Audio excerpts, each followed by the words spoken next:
নমস্কার, মেট্রিকে আপনাদের সবাইকে স্বাগত জানাচ্ছি।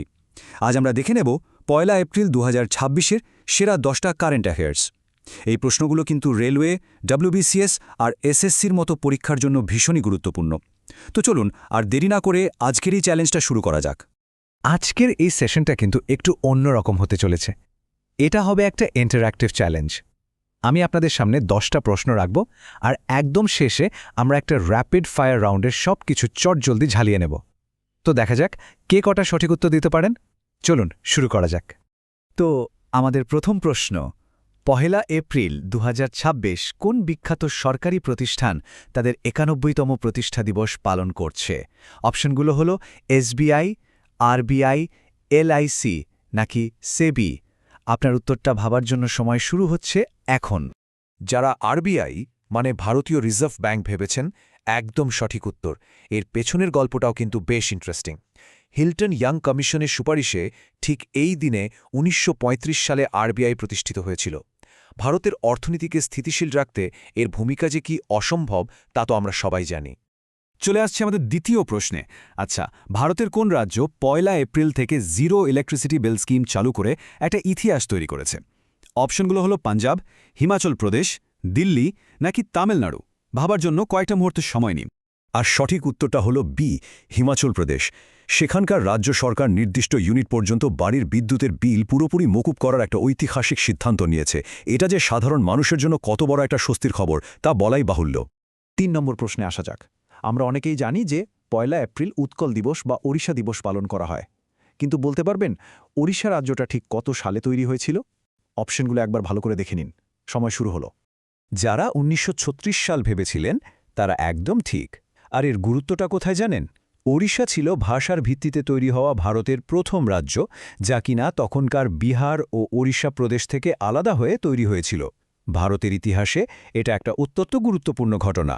এবার চতুর্থ প্রশ্ন, সম্প্রতি কোন ভারতীয় শিল্পপতিকে অস্ট্রেলিয়ার সর্বোচ্চ সম্মানগুলোর মধ্যে অন্যতম অর্ডার অফ অস্ট্রেলিয়া দেওয়া হয়েছে? অপশনগুলো হল গৌতম আদানি, রতন টাটা, মুকেশ আম্বানি নাকি আজিম প্রেমজি।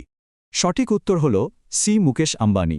ভারত ও অস্ট্রেলিয়ার মধ্যে ট্রেড আর বিজনেস সম্পর্ককে আরও মজবুত করার ক্ষেত্রে তার অসাধারণ অবদানের জন্যই এই বিশেষ সম্মাননাটা তাকে দেওয়া হয়েছে।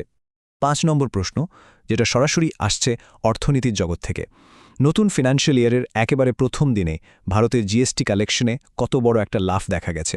অপশনগুলো স্ক্রিনে দেওয়া আছে। উত্তরের বিস্তারিত জানার আগে এই সংখ্যাটা কিন্তু মাথায় গেঁথে নিন, ১২.৫%। হ্যাঁ, একদম ঠিক।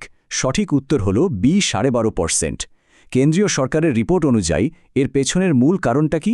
অবশ্যই ডিজিটাল লেনদেনের রমরমা, মানে আমরা যে ফোন থেকে সব পেমেন্ট করছি তারই প্রতিফলন এটা। এবার একটা প্রশ্ন মহাকাশ বিজ্ঞান নিয়ে। আইএসআরও সম্প্রতি কোন মিশনের অধীনে চাঁদের দক্ষিণ মেরুতে একটা বিশেষ আইস ড্রিলার রোভার পাঠিয়েছে? চন্দ্রযান-৪, লুপেক্স, গগনযান নাকি আদিত্য L2? সঠিক উত্তর হল বি, লুপেক্স, LUPEX। আর এখানে একটা জরুরি তথ্য হল, এটা কিন্তু শুধু আইএসআরওর একার মিশন নয়।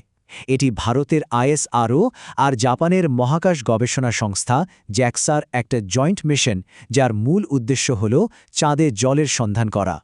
৭ নম্বর প্রশ্ন, ১লা এপ্রিল থেকে রেল মন্ত্রক সিনিয়র সিটিজেনদের জন্য কোন বিশেষ সুবিধাটা আবার চালু করার কথা ঘোষণা করেছে? এটা কিন্তু অনেকের জন্যই একটা বহু প্রতীক্ষিত খবর। ভালো করে অপশনগুলো দেখে উত্তর দিন। আর উত্তরটা হল ডি, কনসেশন এবং বিশেষ হেল্পলাইন। অনেকদিন পর প্রবীণ নাগরিকদের জন্য টিকিটের ছাড় আংশিকভাবে ফিরিয়ে আনা হয়েছে, আর তাদের সুবিধার জন্য একটা বিশেষ হেল্পলাইনও চালু করা হয়েছে। ৮ নম্বর প্রশ্নটা হল প্রযুক্তি নিয়ে। ভাবুন তো, গোটা একটা দেশের ট্রাফিক সিস্টেম চালাচ্ছে এআই। বিশ্বের প্রথম দেশ হিসেবে কারা সম্পূর্ণভাবে এআই চালিত ট্রাফিক সিস্টেম চালু করেছে? সিঙ্গাপুর, জাপান, জার্মানি নাকি চীন? উত্তরটা হল এ, সিঙ্গাপুর। এই সিস্টেমটা আর্টিফিশিয়াল ইন্টেলিজেন্স ব্যবহার করে রিয়েল টাইমে ট্রাফিক কন্ট্রোল করবে। এর ফলে জ্যাম আর দূষণ দুটোই কমবে।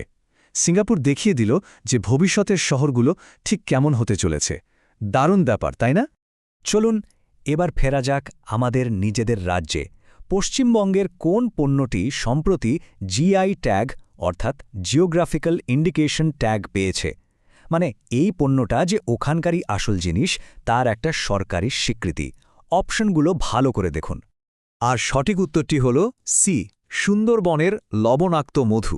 এই জিআই ট্যাগটা কিন্তু শুধু একটা তকমা নয়, এটা সুন্দরবনের মৌলিদের কঠোর পরিশ্রমের একটা স্বীকৃতি, আর এর ফলে বিশ্ববাজারে তাদের মধুর দাম ও চাহিদাও বাড়বে।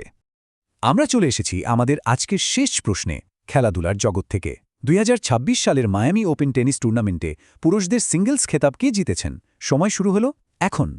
এবং চ্যাম্পিয়ন হলেন কার্লোস আলকারাজ।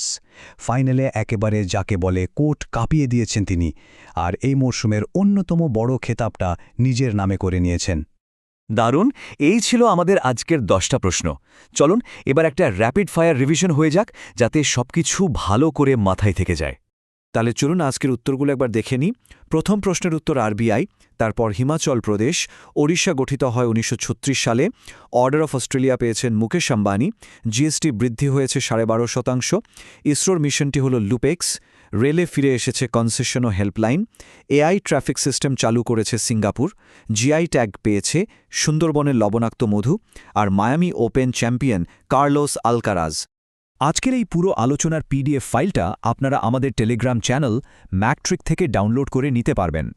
নতুন ব্যাচের খবর পেতে এবং এই ধরনের আরও বিশ্লেষণ দেখতে আমাদের চ্যানেলটা অবশ্যই সাবস্ক্রাইব করে রাখতে ভুলবেন না যেন। আজকের আলোচনা আমরা এখানেই শেষ করছি, তবে যাওয়ার আগে একটা প্রশ্ন রেখে গেলাম। আচ্ছা, আজকের এই ছোট ছোট খবরগুলোর মধ্যে কোনটা আপনার মনে হচ্ছে আগামী দিনে একটা গ্লোবাল ট্রেন্ড তৈরি করতে পারে? ভেবে দেখবেন। আজ এই পর্যন্তই, ধন্যবাদ।